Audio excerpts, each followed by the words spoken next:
Hello friends, आज हम पढ़ने वाले हैं रेस्पिरेटरी सिस्टम के बारे में। इस वीडियो में हम रेस्पिरेटरी सिस्टम की पूरी एनाटॉमी एंड फिजियोलॉजी समझने वाले हैं।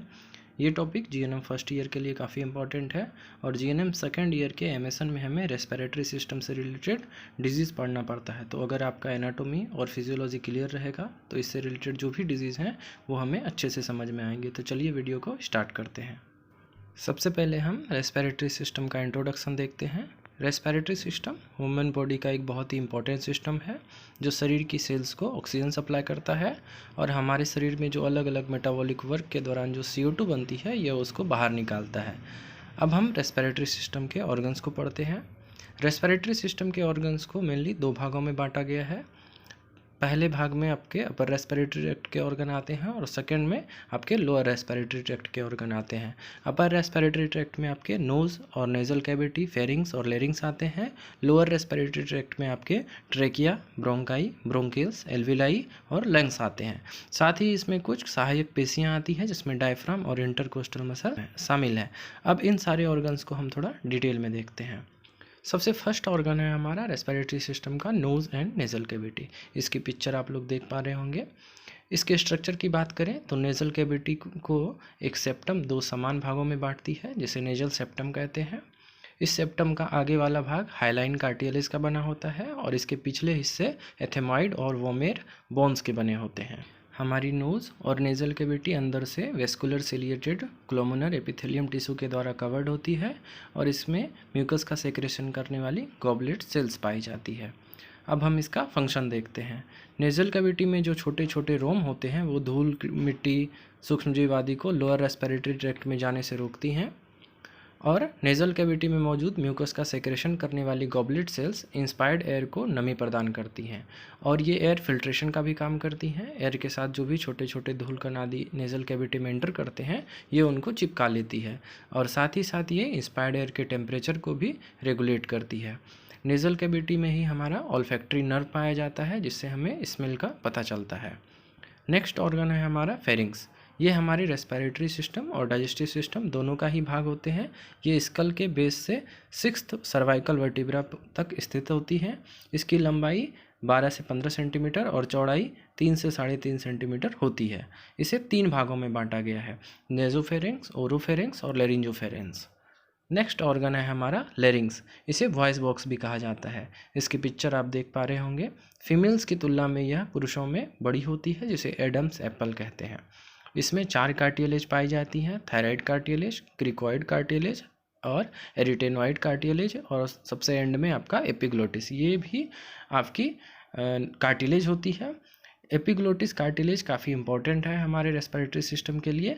यह ढक्कन की तरह काम करती है और भोजन के निगलते समय लेरिंग्स को यह कवर कर देती है ताकि फूड जो हो हमारे रेस्पिरेटरी सिस्टम में, रेस्पिरेटरी ट्रैक्ट में इंटर ना कर सके। वोकल कॉर्ड भी हमारे लेरिंग्स का हिस्सा है। मानव में 2 जोड़ी वोकल कॉर्ड पाई जाती है। इसकी बाकी डिटेल्स आप लोग वीडियो रोक के पढ़ सकते हैं। आगे हम देखते हैं लेरिंग्स के क्या फंक्शन है। तो ये वॉइस के आउटपुट में सहायक है और ये फूड को लोअर रेस्पिरेटरी ट्रैक्ट में जाने से रोकती है। नेक्स्ट ऑर्गन है हमारा ट्रेकिया। यह एक सेमी ट्रांसपेरेंट ट्यूब होती है जो ऊपर की ओर लेरिंग से जुड़ी होती है और नीचे की ओर से यह थोरेसिक कैविटी में जाकर के 2 भागों में बढ़ जाती है जिन्हें ब्रोंकाई कहते हैं। ट्रेकिया में 16 से 20 रिंग पाई जाती हैं जो इसे कोलैप्स होने से रोकती हैं, इसे पिचकने नहीं देती। ट्रेकिया एवं ब्रोंकाई में 3 लेयर्स होती हैं जो एक्सटर्नल कोड, सबम्यूकोसा और इनर म्यूकोसा हैं। ट्रेकिया के रिंग्स इन लेयर्स के बीच में होती हैं और ये हाइलाइन कार्टिलेज की बनी होती हैं। इसके म्यूकोसा तथा सब म्यूकोसा में पाई जाने वाली सेल्स म्यूकस का सेक्रेशन करती हैं। आगे हम लंग्स यानी फेफड़े को देखते हैं। इसकी तस्वीर आप लोग देख पा रहे होंगे। मनुष्य में 2 लंग्स पाए जाते हैं, राइट लंग्स और लेफ्ट लंग। ये हमारे थोरेसिक कैविटी में पाए जाते हैं। हमारे लंग्स के चारों तरफ 2 परत पाई जाती है। बाहरी परत इसकी पेराइटल प्लूरा और जो आंतरिक परत होती है वो विसरल प्लूरल कहलाती है। इन दोनों के बीच में जो कैविटी बनती है उसे प्लूरल कैविटी कहते हैं। हमारे राइट लंग में 3 लोबी होते हैं और लेफ्ट लंग में 2 लोबी होते हैं और इनके बीच का स्पेस मीडिया स्टेनियम कहलाता है। लोअर रेस्पिरेटरी ट्रैक्ट के अंत में ब्रोंकाई, ब्रोंकियल्स और एल्विलाई आते हैं। आगे हम इनके बारे में जानेंगे। हमारी ट्रेकिया आगे जाकर के 2 भागों में विभाजित हो जाती है। इस प्रकार ब्रोंकाई का निर्माण होता है। लेफ्ट ब्रोंकाई लगभग 2 इंच लंबी होती है और ये आगे जाकर 2 भागों में बढ़ जाती है। राइट ब्रोंकाई 1 इंच की होती है और राइट लंग में जाने के बाद यह 3 ब्रांचेज में बढ़ जाती है, जो राइट लंग की अलग अलग लॉबी में चली जाती है। तो ये फ्रेंड्स, ये थी हमारी रेस्पिरेटरी ट्रैक्ट की ऑर्गन्स की डिटेल। अब हम आगे श्वसन तंत्र में सहायक जो पेशियां हैं उनके बारे में जानते हैं। इसमें मुख्य रूप से डायफ्राम और इंटरकोस्टल मसल आती है। डायफ्राम थोरेसिक कैविटी और एब्डोमेन कैविटी को अलग रखती है। यह डोम शेप्ड की होती है। हमारे डायफ्राम से रेडियल मसल्स जुड़ी रहती है, जिसके कॉन्ट्रैक्शन से डायफ्राम चपटा हो जाता है और थोरेसिक कैविटी का आयतन बढ़ जाता है। ऐसा होने से थोरेसिक कैविटी का प्रेशर कम हो जाता है और बाहर से एयर रेस्पिरेटरी ट्रैक्ट में इंटर करती है। इस प्रक्रिया को अंतःश्वसन यानी इंस्पायरेशन कहते हैं।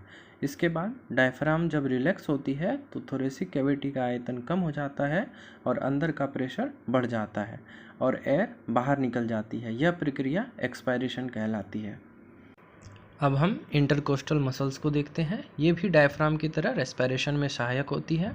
ह्यूमन बॉडी में 11 पेयर इंटरकोस्टल मसल्स पाई जाती हैं, जो रिब्स के मध्य में स्थित होती हैं। ये 2 प्रकार की होती हैं, एक्सटर्नल इंटरकोस्टल और इंटरनल इंटरकोस्टल। एक्सटर्नल इंटरकोस्टल में जब कॉन्ट्रैक्शन होता है तो थोरेसिक कैविटी का आयतन बढ़ जाता है और एयर लंग्स के अंदर प्रवेश करती है, और इंटरनल मसल्स की कॉन्ट्रैक्शन के समय यह आयतन कम हो जाता है, जिससे अंदर का दाब बढ़ जाता है और लंग्स के अंदर की जो वायु होती है वो बाहर निकल जाती है। हमारे डायफ्राम और इंटरकोस्टल मसल्स में कॉन्ट्रैक्शन एक ही साथ होता है, जिससे रेस्पिरेशन आसानी से हो पाता है। अब हम आगे रेस्पिरेशन की प्रक्रिया को समझते हैं। ये 2 चरणों में पूरी होती है, इंस्पायरेशन और एक्सपायरेशन। बाहरी वायुमंडल से वायु का हमारे लंग्स में प्रवेश करना इंस्पायरेशन कहलाता है और लंग्स से वायु का श्वसन नाल से होते हुए बाहर निकलना एक्सपायरेशन कहलाता है।